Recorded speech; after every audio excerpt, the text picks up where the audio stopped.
when you think about trends and you think about adults, and I don't think this is something bad to say, but sometimes you don't know that there's a problem until you're either confronted with it directly or you're informed about it, right?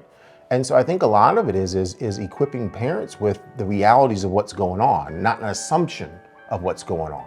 Because maybe it's not as bad as they could have imagined, or maybe it's worse than they could have imagined it.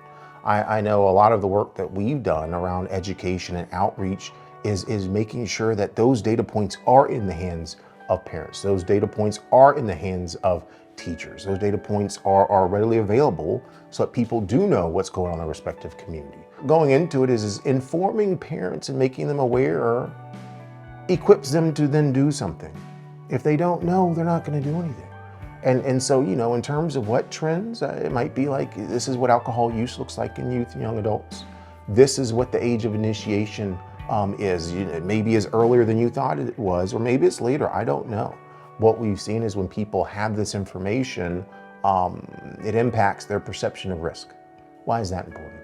If someone understands their perception of risk, it actually bumps up to what the reality is versus what maybe they thought it was, and they're more likely to act. And then the reality is if parents are aware and understand what's going on, that's the baseline, right?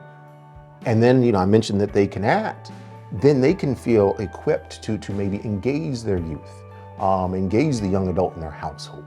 And so as I talk about that, Ashley, how do parents engage youth and young adults?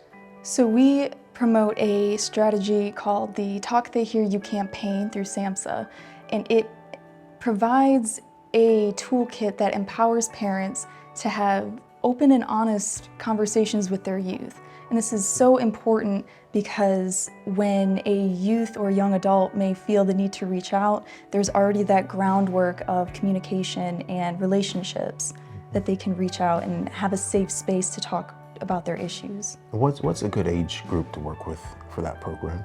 So that program targets youth ages 9 to 15.